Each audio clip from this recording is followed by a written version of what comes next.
So is the stock market overvalued at the moment, and are we about to have a crash? It's all over the press. Everyone's talking about it. AI bubble keeps popping up here, there, and everywhere. So let's have a look at some historical data, some ratios that determine whether we are overvalued, whether a market crash is going to come, what I'm going to be doing about it, and some things that you just might want to consider yourself. So at the moment, we're at a point. I'm going to introduce you now to something called the Buffett indicator. So this is one of the metrics that is used to determine whether the stock market is overvalued at any given point.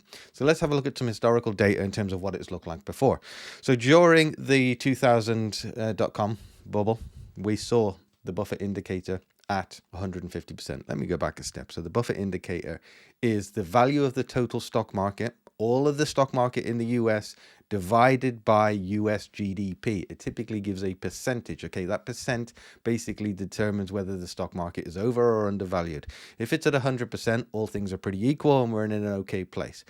If it is above 100%, that indicates on this ratio alone that the stock market is overvalued. If it is below 100%, that indicates that the stock market is undervalued. So as I said, during 2000, at the height of the dot-com bubble, we were at a point of 150%. Way above 100%, very overvalued, obviously. That then saw what we now know as the lost decades, terrible returns for 10 years. The next time it reached this level was during pre-COVID, where it was at, again, 150%. What did we see there? We saw a 34% drop in the S&P 500 over the course of basically a month. And during post-COVID stimulus, it went as high as 220%. And what did we see from there? We saw 2022, where markets pretty much declined over the whole course of that year.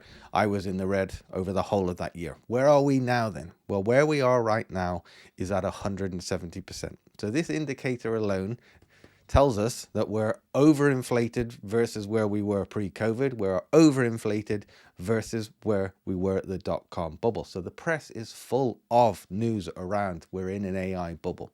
And the fact of the matter is the S&P 500, the US stock market, takes up over 60% of the global market. And in the S&P 500, it is propped up by 6 or 7 companies right at the top that are all making a lot of gains on the expectation of what AI might deliver.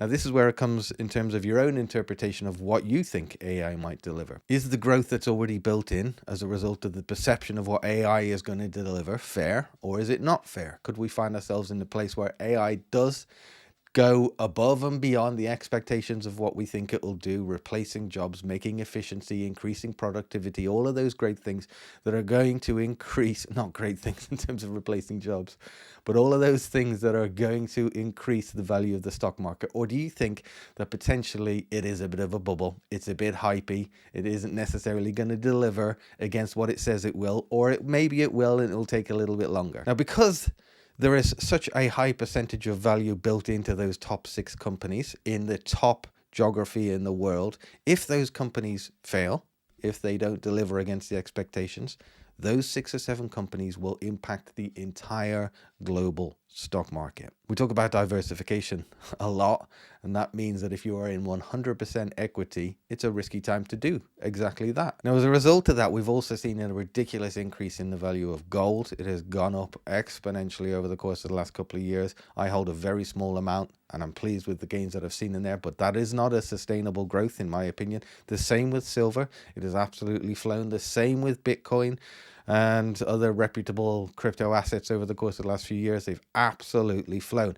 Now, that is as a result of people as well potentially moving into what we historically called safe havens, assets that they believe are stock market crash proof.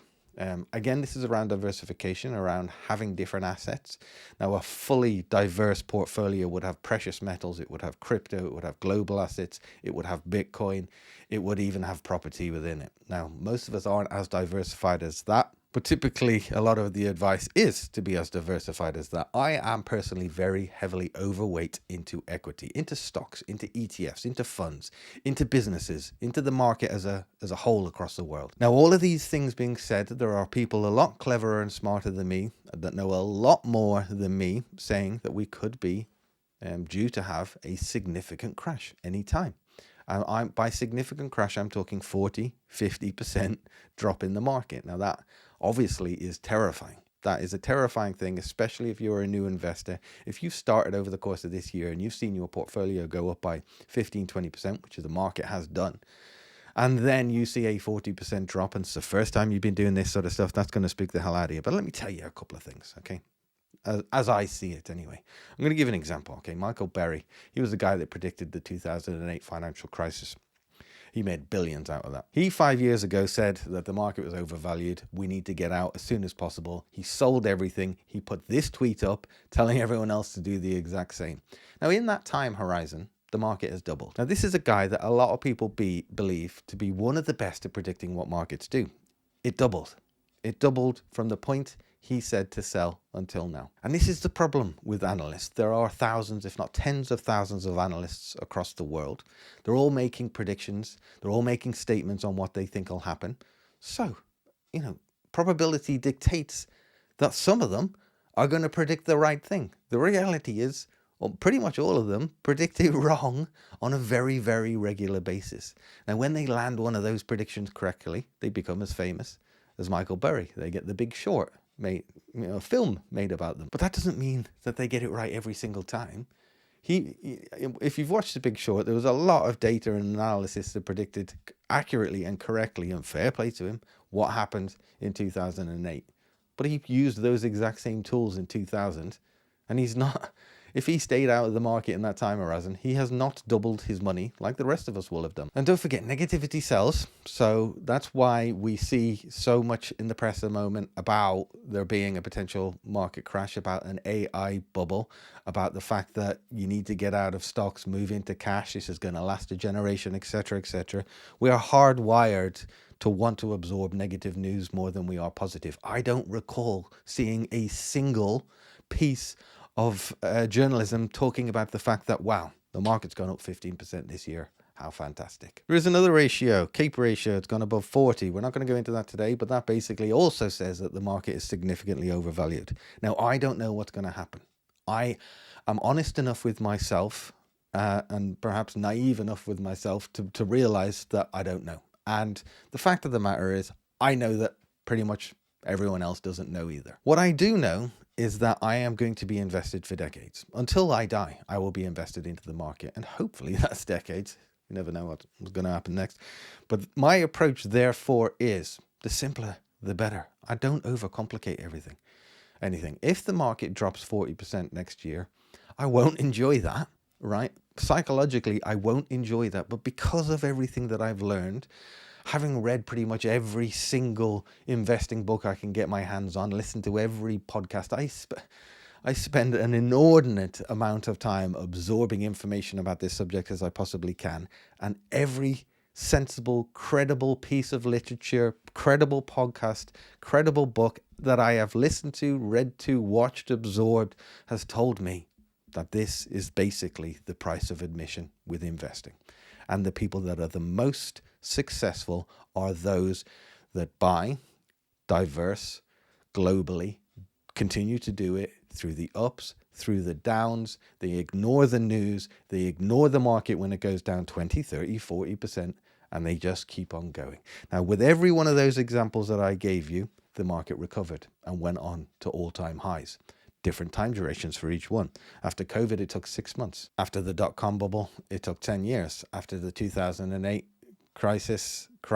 financial crisis, it took 2 or 3 years. But every single time it came back and went on to all-time highs. And people that invested during that time horizon into global markets and kept going will have seen 10% increases on average per year. So over the last quarter of a century, you will have seen a 10% average return every year, despite some of the biggest crashes in history. So there will be a lot of people that panic and sell out, and you do you. But what I always think is you should not have started investing at all if during your first crash you pull out. That is the fastest way to lose money. Just from everything that I've learned, it could crash and last 5 years. I promise you, I will stay in the market. I will continue to invest. I will keep going. And if that happens, I will document it right here, and I will not change that standpoint at any point. At the end of the day, the only reason the stock market is going to go to zero is if there is a world war, a nuclear holocaust, a pandemic that wipes out 50% of the population. And at that point, I won't give a shiny shite about my little portfolio on trading 2 and 2.